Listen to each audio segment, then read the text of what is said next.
All right, welcome everyone. I think we are set to get started. For those of you in the back, please don't be afraid to come up into the front. We'll be very friendly. Morning, my name is Talia Dubovy. I'm the head of Congressional Affairs here at CSIS, and thank you for coming in this morning to hear this panel on congressional perspectives on development. I'm going to give very brief introductions of our panelists and then turn it over to them for some opening remarks. We'll do a little discussion up here, and then I'll open it up to audience questions towards the end. We are going to have to be slightly shorter than we planned based on the schedule, but we'll try to get to everybody. So all the way at the end of the table down there, Michael Miller is a partner at the Kyle House Group, a consultancy that specializes in global health and development, government policy, and international trade. He has twice served in foreign affairs positions in the U.S. Senate, first as a senior aide to Senator Bill Frist, and more recently as Republican Policy Director on the Senate Foreign Relations Committee for Senator Bob Corker. During the Bush administration, he served at USAID, the National Security Council, and the Office of the U.S. Secretary of Health, and taught at the Duke Global Health Institute. Lester Munson, to my left here, is a vice president at the BGR Group. He previously had a 26-year career on Capitol Hill and in the executive branch that included serving as staff director for Chairman Bob Corker of the Senate Foreign Relations Committee and chief of staff for Senator Mark Kirk. During the Bush administration, Les was Deputy Assistant Administrator at USAID, where he focused on legislative affairs as well as global health issues, including PEPFAR and the President's Malaria Initiative. And in the middle, Diana Ohlbaum is a Senior Associate here at CSIS and also heads DLO Global, a consulting firm that provides legislative and political strategy for sustainable human security.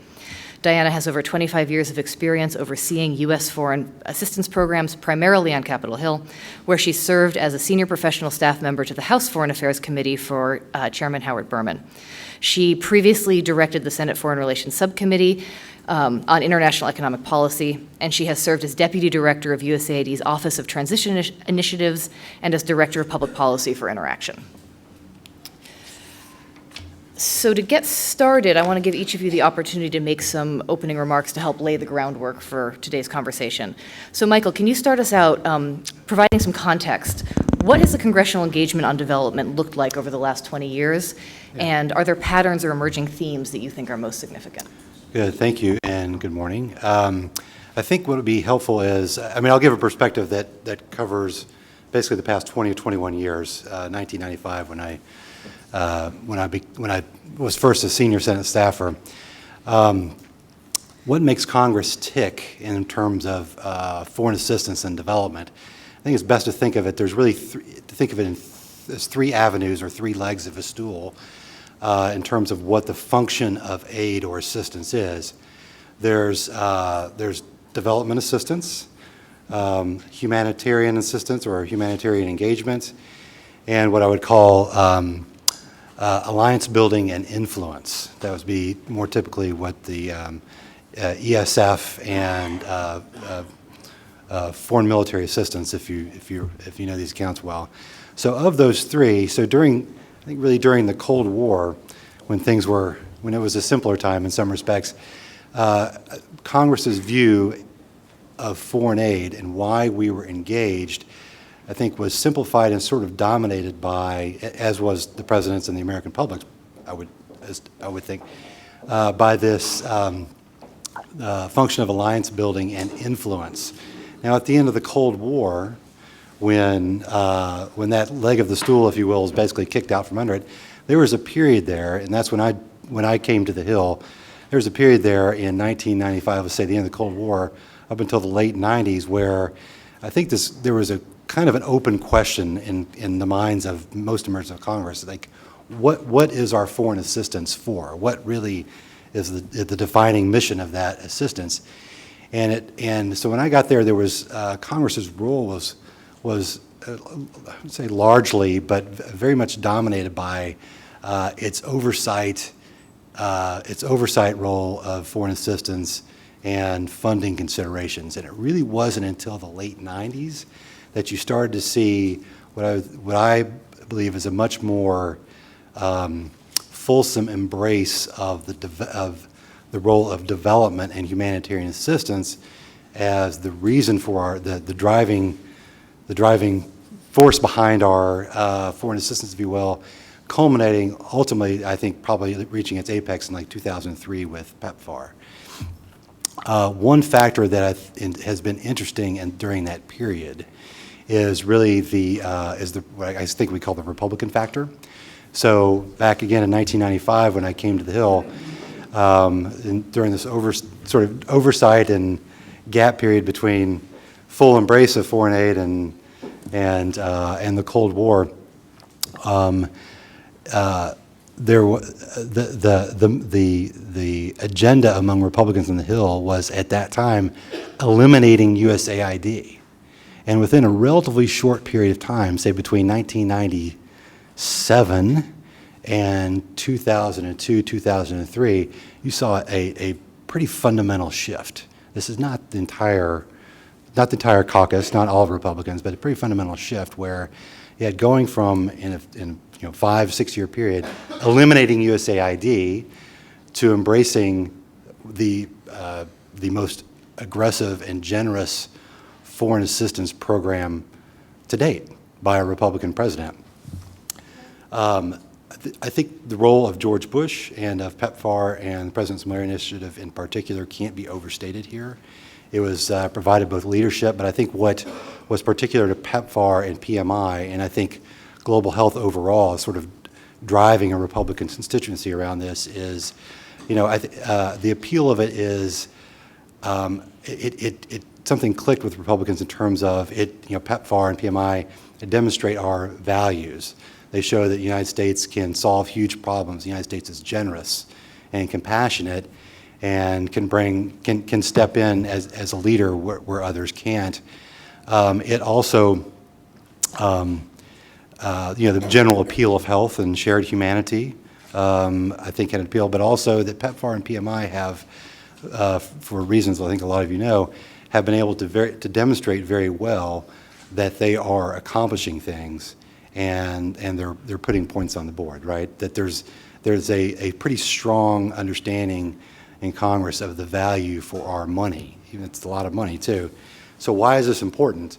Because I think, over time, what has changed is Congress's role in foreign assistance was kind of, this oversight role was kind of small ball compared to what it is today. And now we have, with congressional buy-in, what that allows is a much bigger agenda in development to be sustained over a longer period of time. And you don't really get that without bipartisan support. You really can't drive that just with one party or the other.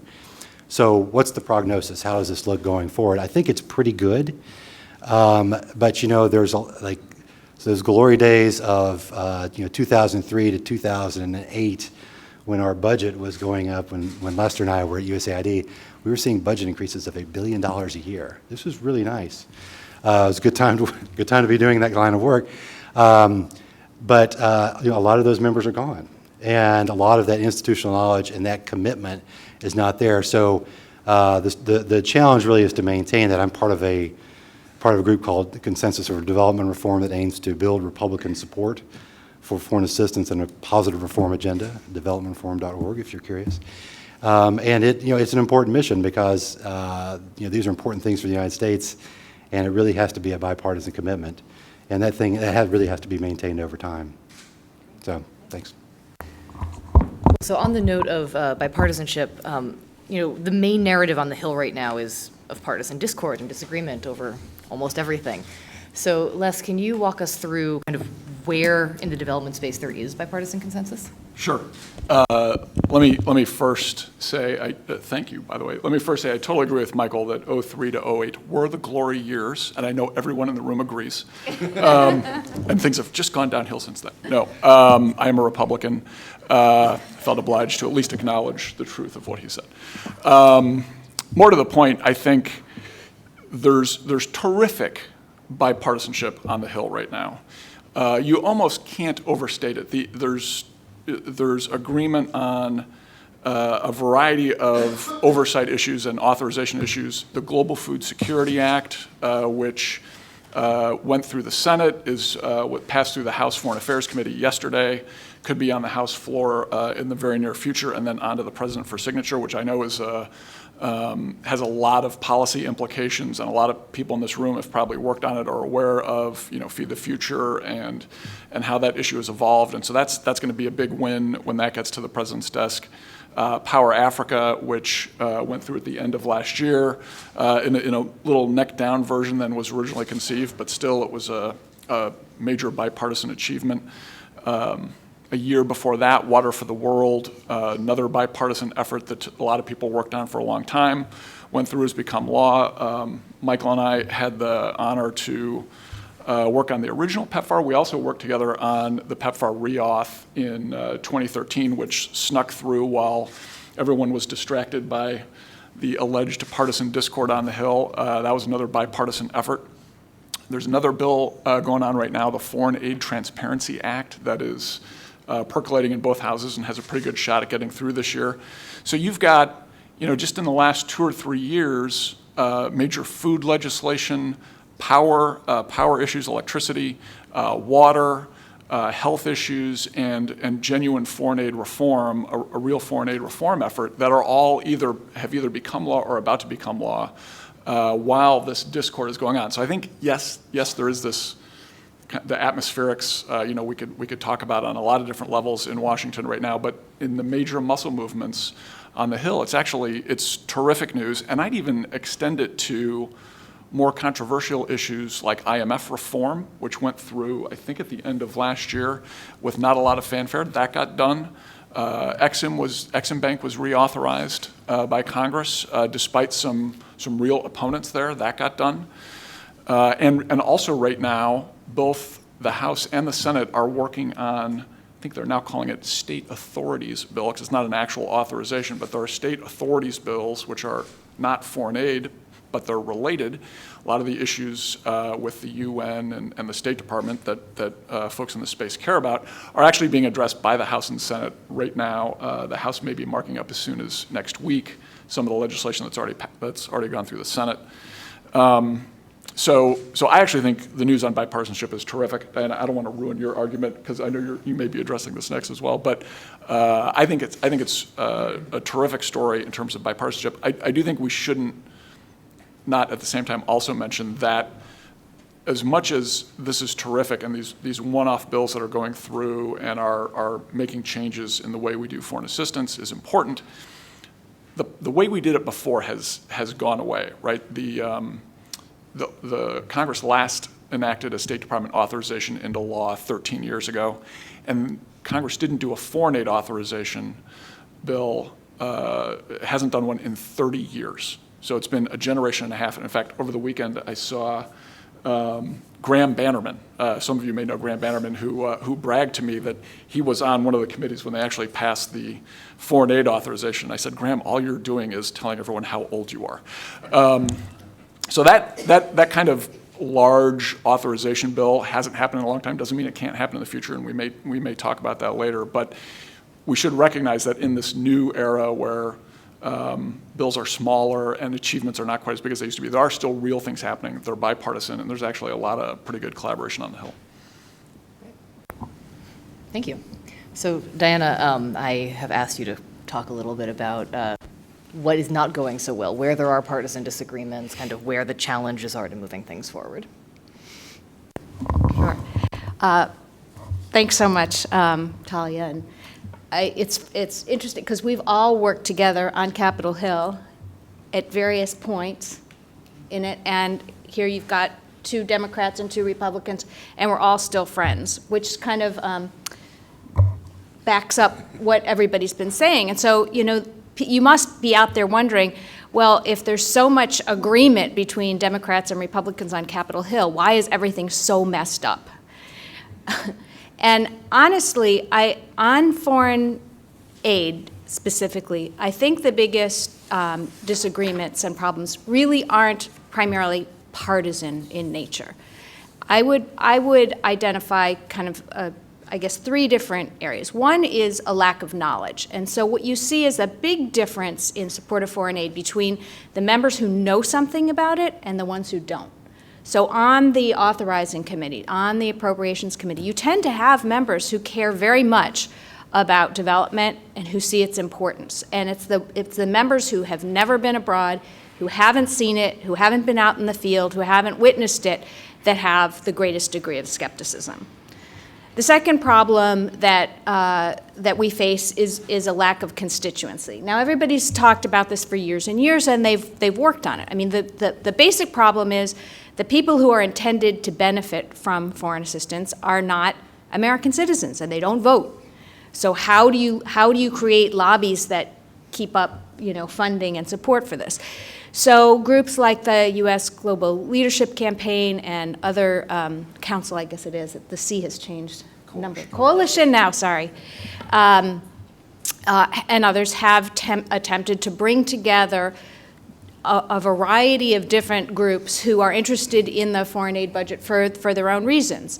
They like pieces of it. And so what we have is this patchwork quilt of people and organizations who support one little piece of the foreign assistance budget.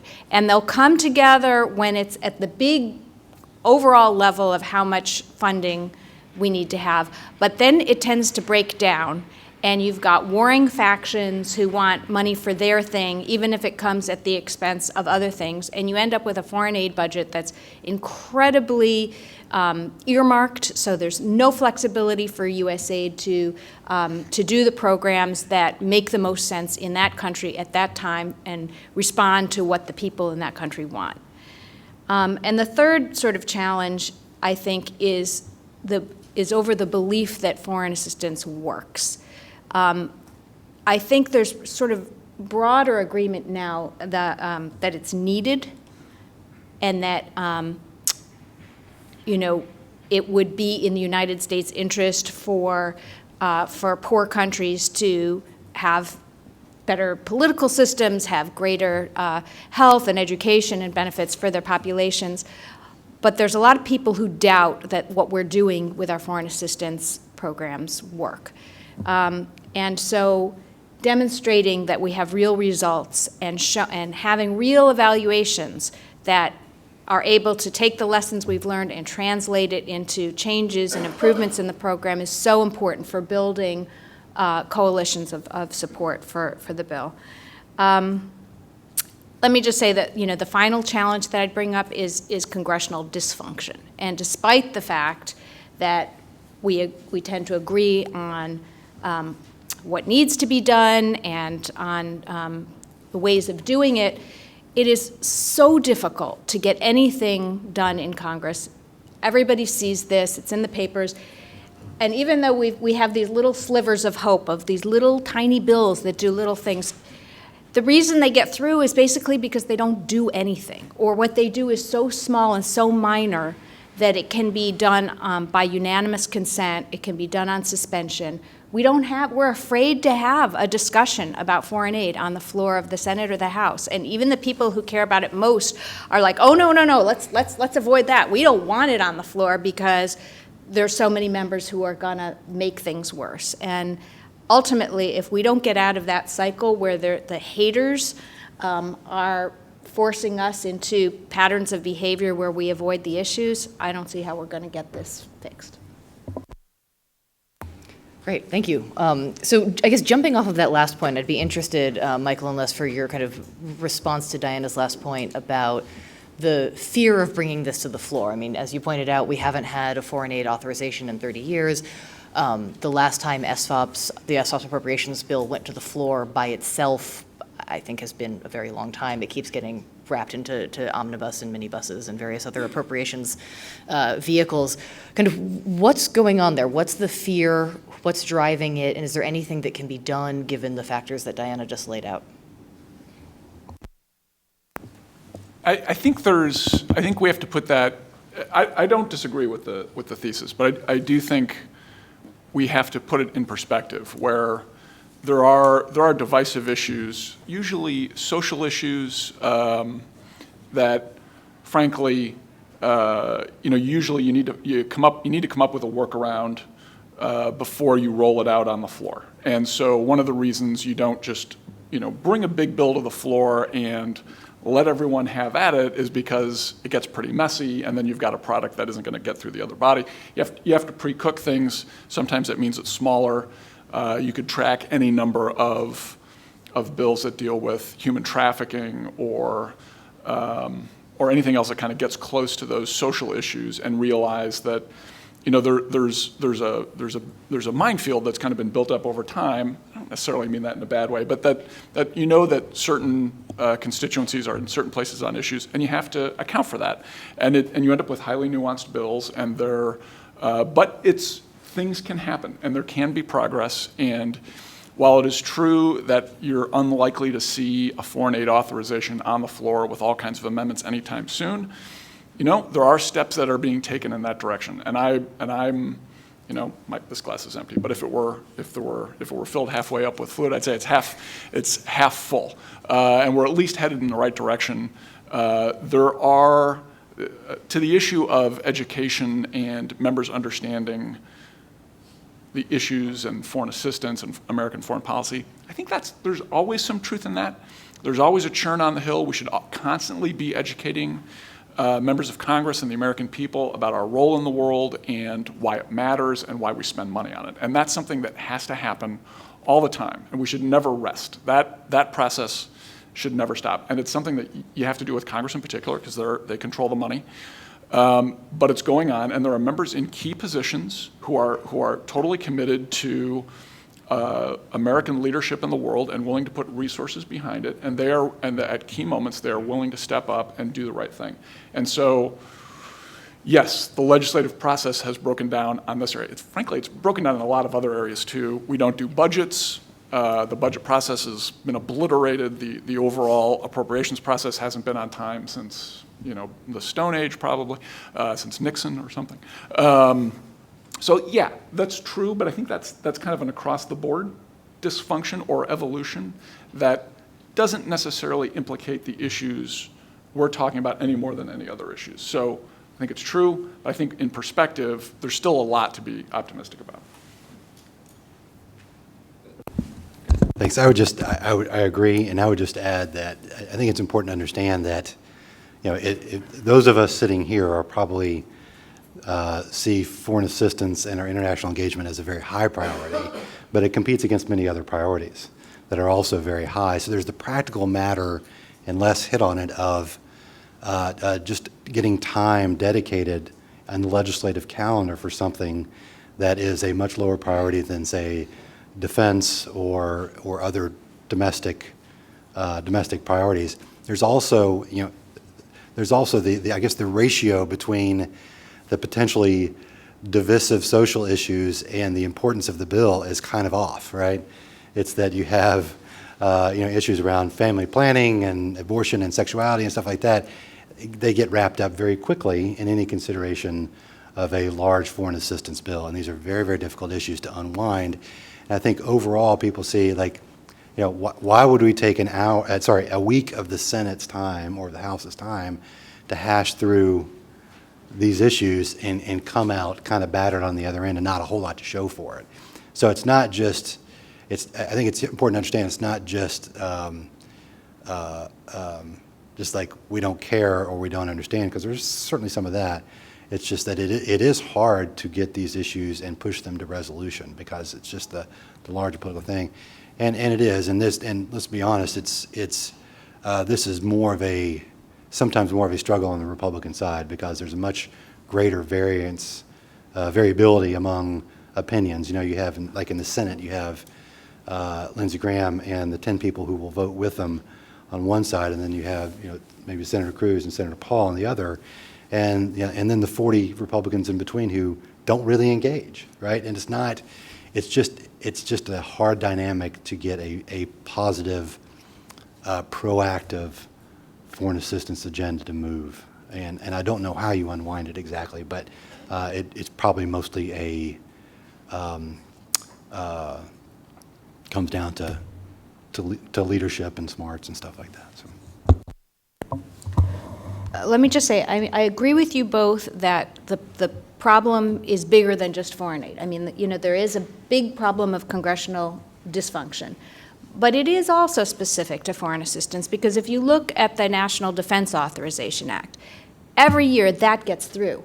And they have an open amendment process. It gets discussed on the floor. Why does that work? It works because people at the end of the day, they believe we must have a defense authorization, that it's absolutely essential for national security, and that the importance of the whole is more important than the little things that they're doing to amend it.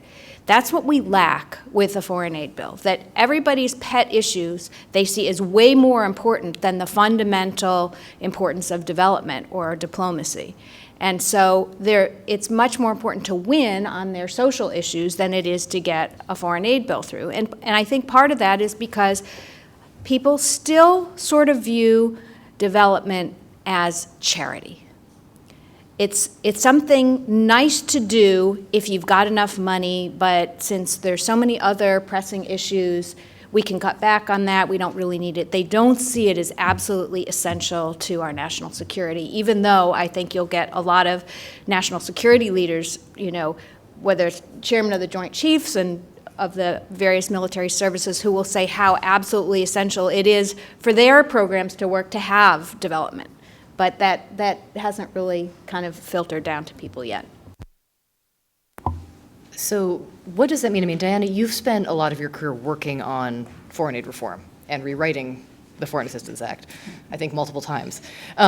So what does this situation mean for the reform agenda? Where are the opportunities? Can we make progress towards foreign aid reform and really doing things better? And I'll roll into that. Senator Perdue spoke this morning about the need, and some of you have mentioned this, for really proving that our dollars are going somewhere beneficial, that we have metrics, that we have evaluation. So how does that play into conversations about reform, and how does Congress react when there are programs that maybe are not as measurable?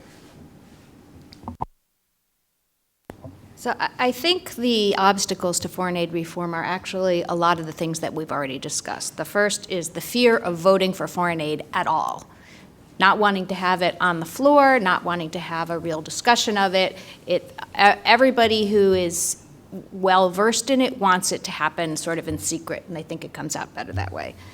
The second is abortion and other social issues. As we've said, even though people think it's so important to reform the whole foreign aid structure, the fundamental legislation we're working from was written in 1961.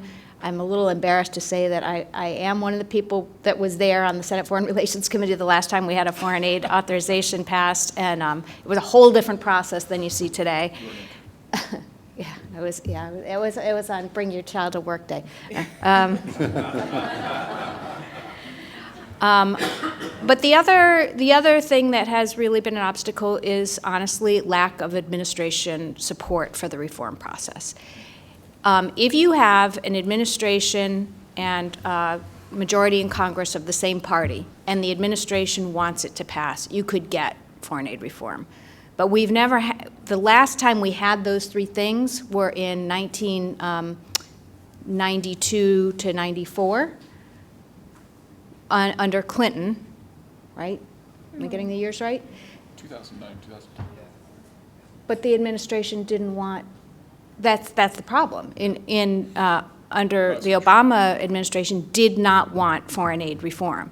And it's not that in theory they oppose the concept. It's the fear of what will happen to it if it gets on the Senate or the House floor.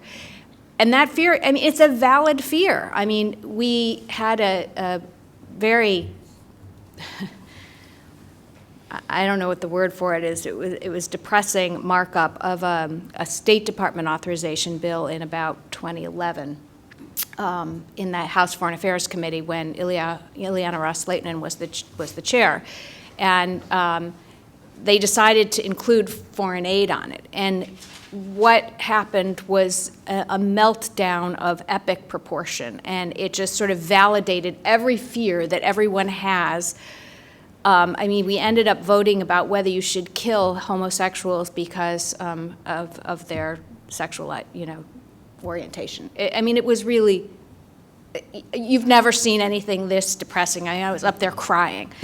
So I understand the fear, but there has to be some way of getting beyond this. I'm just going to jump in with another anecdote along that lines, because I was working on for an appropriator when the Republicans took control of the House in 2011, and the first bill that went out to the floor was H.R. 2, which was an open rule, full-blown appropriations bill. And the amendments that we saw come in on the STOPS portion were really striking. One of the things they did, and I think this was strategic, was that they let it go to the floor between 1:30 and 3:30 in the morning. And very few members felt like showing up to offer their amendments, and that's partly why you got at least that portion of the bill kind of going through. I don't think that bill ever ended up passing, but or getting through the Senate. But it was a strategic decision by leadership to put it at a time when most people would rather be sleeping, so that they wouldn't show up to the floor and offer these really damaging amendments. I would just, I think, underscore, I know we're here to talk about Congress and Congress's role, and I did say earlier that a big development agenda will require congressional buy-in, bipartisan buy-in, bicameral buy-in as well. But it is it's impossible to overstate the importance of presidential leadership on this. And it's sort of in 1,000 ways that if you're in the midst of it, you can identify it. It's not worth describing here, but the president can move his own party and other parties and move things in ways that Congress can't. I mean, Congress is limited by divisions and the lack of legislative vehicles, and also constitutional limitations on how prescriptive they can be when it comes to foreign affairs, right? And it really does take a president, and you do see it. There were these moments, and there's broad agreement on PEPFAR, but there's moments where you had a president who himself was directly engaged in calling members of Congress and saying, this is what we'll do, and I will back it up for the rest of time or whatever, and that does make a difference. It makes a big difference. It's very hard for Congress to initiate and push something big to a president who is not himself or herself engaged in trying to pull it along. Yeah, I think just to echo that and a little bit of what Diana was saying, there's an opportunity here in about 6 months for whoever the next president is and their transition team to develop a plan to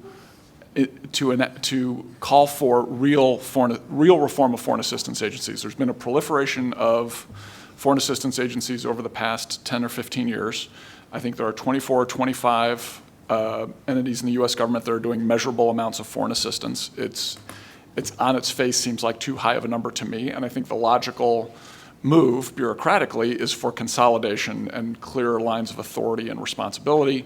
The next president should be grappling with that, but that issue needs to be teed up, and some of the work should be done on the Hill, but it can also be done in the advocacy community and elsewhere to set the table for a sensible way forward that kind of brings together all of the changes that have been made in this administration and the previous administration and sensibilizes them. And I do think, and I don't want this to be a partisan comment, I think one of the unfortunate things about this administration was that they missed that opportunity 8 years ago, or 7.5 years ago when they first came in. They had a chance to, with freshness and newness and a transition team that may have a little more latitude to address some of these issues, and they chose not to for whatever political or kind of personality issues in the administration.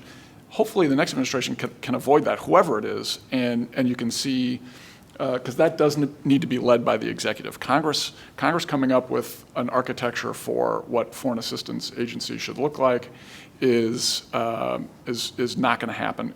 The action needs to be in the White House. Well, that was a perfect bridge to my next question, which is kind of what, we spoke about PEPFAR and PMI, which is really, President Bush's legacy in the development space. We've got, Feed the Future kind of about to be, we think, authorized, and is probably President Obama's kind of main legacy program in the development space. But what do you think the Obama legacy is going to look like in development? And are there things that will be continued? Are there things that you think the next administration is going to unravel? And kind of where is the opportunity for congressional engagement in that conversation? That is for any of you. I think one of this administration's biggest legacies, other than Feed the Future, as you mentioned, is on rebuilding USAID as an institution. I mean, this poor, important agency was so beaten down and dragged out, had its brains sort of, lopped off and pushed into the State Department under the last administration. Finally, USAID has a policy and planning bureau again. It has its own budget office. It's doing, a lot of its own thinking again. It's got the Global Development Lab. It's got I think, more public and congressional support than ever in my lifetime well, maybe not my whole lifetime, but my experience on Capitol Hill, which started in 1984. I don't remember a time when USAID had such broad support. It's no longer kind of the underdog. So I would say that's really the biggest legacy. And my fear is that if people take Les's advice and start thinking about consolidation and bureaucratic changes, that what always ends up being the default position is let's merge USAID back into the State Department. I spent most of the 90s fighting that, and honestly it was a horrible battle that didn't help anyone. The outcome kept USAID as an independent agency, but the cuts, the rifts, the just sort of morale, it was almost like a lost decade. So I really hope that we're not gonna do that again next year. I know this wasn't exactly your question, but I'm going to remark on this question of reform. To my mind and my experience, reform really should not be viewed or pursued in terms of agencies and functions of those agencies and redrawing the architecture of it. What's really important to start with reform is to ask, what is it we want aid to do? Ask the fundamental questions. And if you can answer that, the reform agenda should be clear and setting goals and targets around that.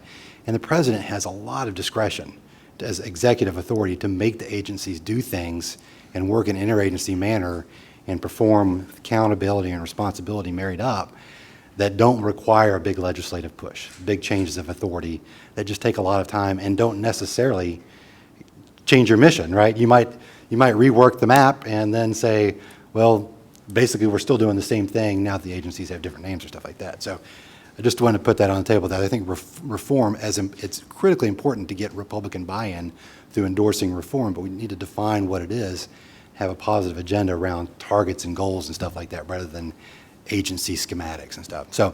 So the legacy of the Obama administration, maybe I'll sound self-serving, I think that, I think it was hard coming out of,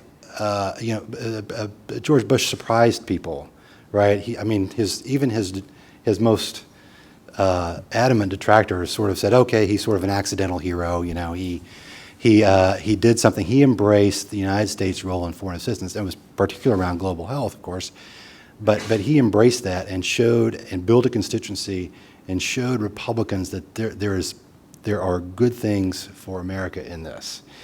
And PEPFAR and PMI are really the legacy.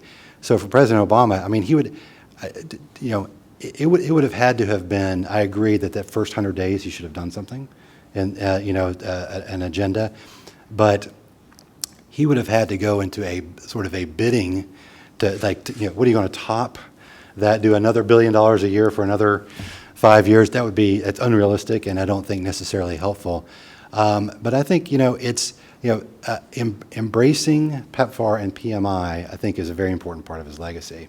And the fact that he did not seek to make his own personal imprint upon them, but views them as an American commitment, not a George Bush commitment, but an American commitment that we need to see through, I think, is a very important part of the legacy.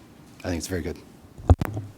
I totally agree with Michael on that point, and I'd add just Power Africa to the list of things that should count in President Obama's legacy. And I'll disagree with Diana on this. I do think the fear of folding aid into state is from the early mid-90s. I don't know of anyone who's called for that in a serious way in the last 15 years or so. I may have missed it.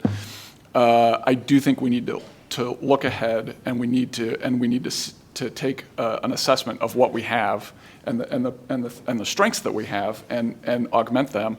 I think AID does need to continually reimagine itself, and as an agency, and I think they need to look towards stronger linkages with the Defense Department perhaps now, and which some of that has been done in the Bush administration. A lot more has been done in the Obama administration. I think we need to continue to think creatively about the best ways going forward, because I do think it's hard to get your arms around, the intelligence community now calls themselves the intelligence community because there are so many agencies. There's a development community now because there are so many folks involved. And I think I think we should not rule out the possibility of having a clearer and more sensible way of organizing ourselves in that space. That's all. Great, thanks. So I'm a little behind in opening up for audience questions, so please, we can take 2 or 3 at a time, and then we'll turn it up to the panelists. And we have mic runners in the back. Please, when you get the mic, tell us who you are and where you're from, and try to keep questions short. And we'll come right up here first, and then into the second row. Or the other way around. That's fine. Thank you. Brendan Miller, representing Crown Agents USA. Thanks for the panel this morning. Earlier this morning, we heard from the folks upstairs in the plenary that governance is a big priority. And yet governance remains kind of starved over the last 3 to 5 years as a standalone investment within USAID for sure. What could Congress do to move the needle on that, and what's the likelihood that they would? Great, thanks. I think there's 2 questions here, and then we'll do that. Yes, John Manzolillo from the CEP Group. In the overall framework of foreign aid and development, where does the Peace Corps fit in? All right. Thank you. Carlos Santos Burgoa from the Milken Institute of School of Public Health at George Washington University. Just a question on nothing has been mentioned about United Nations and United Nations specialized agencies, and now after the SDGs and all that, that's a major development agenda. What about that? Great, so I'll turn this back to you. We've got the 3 questions here. One is, how do we move the needle on governance and the importance of governance in the development space? What's the role of the Peace Corps, and where does the UN and the SDG development agenda fit into kind of U.S. priorities? Everyone's looking at me, I guess. On governance, you mean like democracy and governance? Yeah. Funny, yes. So this is that's a tough one. I mean, I certainly agree that it's being underfunded, and I think I sense there's probably some lack of buy-in that democracy and governance programs is important for development and that they work. That's where I started my time in Washington, International Republican Institute. And they do. I still from over 20 years, I still have Africans that I work with come back and say, that little program made a big difference, right? And it does make a difference. And I think my personal view is for our development, it actually it's even a bigger task and mission than like political party and electoral work, which IRI and NDI are best known for. It's also building the institutions that will, in country, be they government or civil institutions, that really will take over for aid, right? That those democratic institutions, and building that social contract between the people of those countries and their governments, that's the positive exit strategy from aid for both donor and recipient alike. And I do think we undervalue it. It's not an easy thing to get to, but we do undervalue it. On the Peace Corps, I think the Peace Corps is great. I've always been a fan of the Peace Corps. When you travel around Africa in some of the craziest places, and some kid comes out of the bushes, and they're like, "Yeah, I live here. I'm working, live in that village, and doing whatever." And you really see the dedication. It's amazing. Now, I think the interesting thing about the Peace Corps is they were part of pulled into PEPFAR and stuff like that, but they have been. I think it's right that they have something of a standalone mission that is not necessarily associated with the United States development agenda so directly, right? That that the credibility of their volunteers and what they do has to have some insulation from that. I think that's important, but I also think it's important enough that it needs to be supported. I think it's a great testament to what makes Americans and their thinking about this stuff special is really in the Peace Corps. UN and specialized agencies, there's a lot of disagreement. I think where they can serve a purpose as the part to pursue and fulfill an agenda are important, but I don't think we need to serve them simply because we're a member. that they have some agenda that the United States may or may not find helpful. I don't mean not paying dues. That's not what I'm saying. It's just that leadership does not necessarily have to come from the UN. Leadership can come from the individual members. Around the SDGs, SDGs, my final comment is these are big and they include everything, right? And I see the SDGs not so much as, because there's not so much in terms of numerical goals, but it's kind of a roadmap of what development means. Like here's the definition of development, met and all these things. And I think those are good. Those are good to have in place to give people focus and say there is some, even though they're quite broad, quite numerous, there's some agreement on what those are. But I think for Congress, it has to be, we have to be careful that the MDGs were seen as a way to say the United States is underfunding or on the hook to achieve these. And SDGs are a bit different in that way, I think in a positive way. So the fact, I think in the sense that SDGs can inform and help focus are very good. I think from a congressional perspective, we have to be careful how we would portray them as an obligation, necessarily an obligation that the United States must fulfill specifically. So it's long, sorry. Do you think, and this is for any of you on the SDG point, the fact that the SDGs are also supposed to be global and not aimed just at the developing world, that there are goals that the United States is supposed to meet internally, what's the congressional reaction to that? Does that help or hurt in this conversation? That's actually something that a lot of us were very concerned about as the SDGs were being developed as a universal, plan. Whether that would sort of set off the black helicopter crowd in the United States. Oh, the UN is dictating to us what we need to do, even though the things, whether it's reducing maternal mortality, increasing water quality, things like that, are certainly things that a lot of people would like. The idea that the UN is dictating could really set off something on partisan lines. My understanding is that the administration actually has quite a number of different working groups across agencies, across the government, looking at the SDGs, seeing what it will mean for the United States, what we need to do where. But I still fear that if that gets brought up as a public policy issue to Congress, and they see, it says universal health care, oh no, we're going to be in some trouble. So I think the main strategy for the SDGs has been, let's do it. Let's make sure that our that our development assistance is geared towards meeting them, but let's not talk about it very much, especially in Congress, because anything related to the UN tends to set off partisan fireworks in a way that's not very helpful. And on the Peace Corps itself has, over the years, insisted that they are not a foreign assistance agency. They're not part of, normally when we have a foreign aid authorization bill, Peace Corps is not anywhere in it. The MCC and other agencies are there. Peace Corps has put itself with the State Department authorization side of things because there's lots of reasons, but it's only recently that there's been this cooperation between the Peace Corps and USAID, the Peace Corps and MCC and so forth.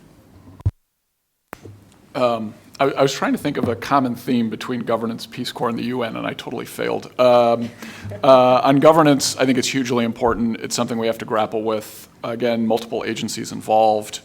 It's going to be hard to prove results. That's going to be a continual challenge. Maybe the biggest one. On Peace Corps, I think it's a huge part of what we do internationally, and it also communicates an important message to the upcoming generation, the millennials, that and perhaps the Marine Corps is also doing this, but it's what's getting them involved in international affairs, and I think it needs to remain strong. On the UN, on having goals and that kind of thing, I want to be the other side of the coin again with Diana, and hopefully the coin's not too wide. So the Senate Foreign Relations Committee actually just marked up a state authorities bill with the first title is all about the United Nations, and it was bipartisan, and it was not rancorous, and there were, there's agreement on a number of reforms, particularly having to do with delicate issues with peacekeeping missions that they're able to achieve agreement on. So I don't necessarily think it's the lightning rod that folks fear, in that it went through committee, and I suspect a lot of those provisions are going to end up in something that gets through the whole Congress this year. So you can talk about UN issues and goals without it getting too bad, I guess, and you can even have it be a positive thing.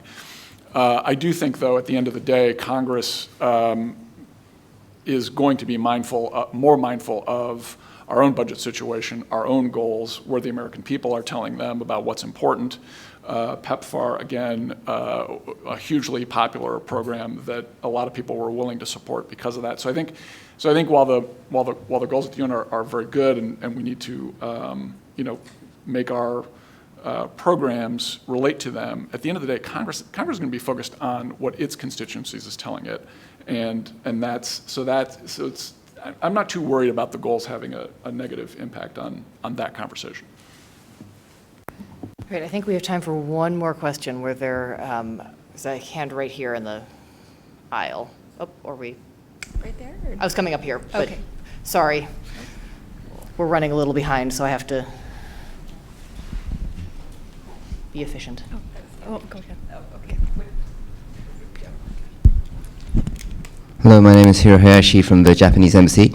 A quick question about how members of Congress see foreign assistance. Do they see it as an independent policy, or do they see it as a tool within the larger foreign policy agenda for advancing U.S. policy interests? Great, thanks. And I will actually add to that, beyond foreign policy, also national security, which is something that Senator Perdue spoke about this morning, and it's been a move, I think, in Congress to kind of group those together. So I think that's a great ending question for whoever wants to take it on. I'll go real quick. I think foreign aid is increasingly seen as part of the U.S. national security strategy, which is terrific, as it should be, with diplomacy and defense.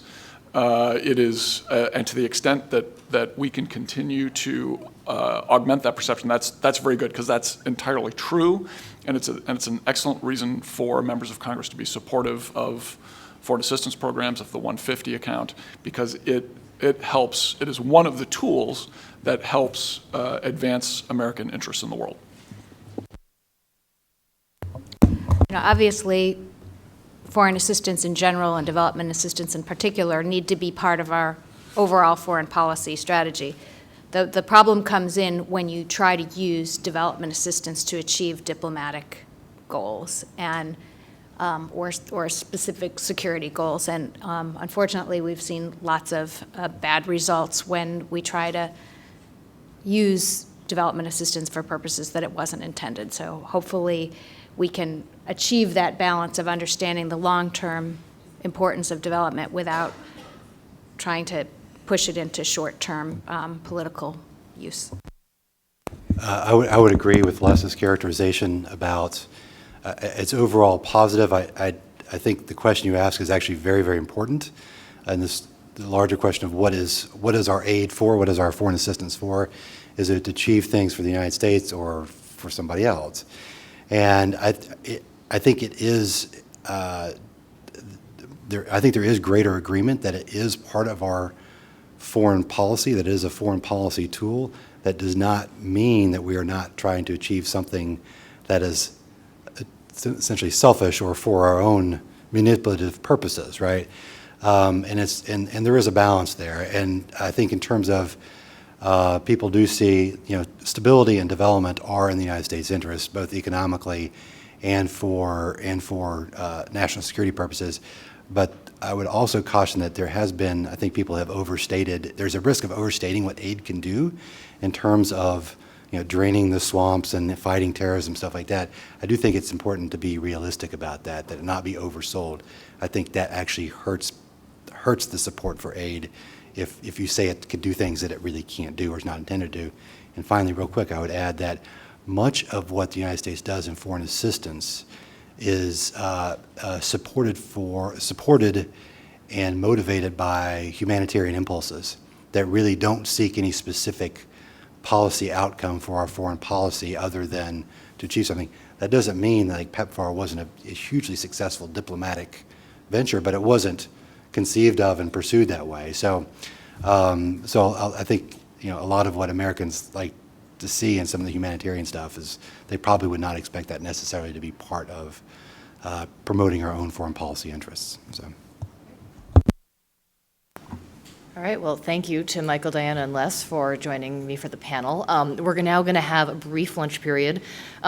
There is an Ebola documentary that has been produced here at CSIS. If you'd like to watch that, you can pick up a sandwich on the concourse and then go to room C115, which is downstairs. If you don't want to watch the Ebola documentary, there's lunch in C114 or C119. So basically, head on downstairs for lunch. And the next breakout session is set to begin promptly at 11:55. Thanks very much.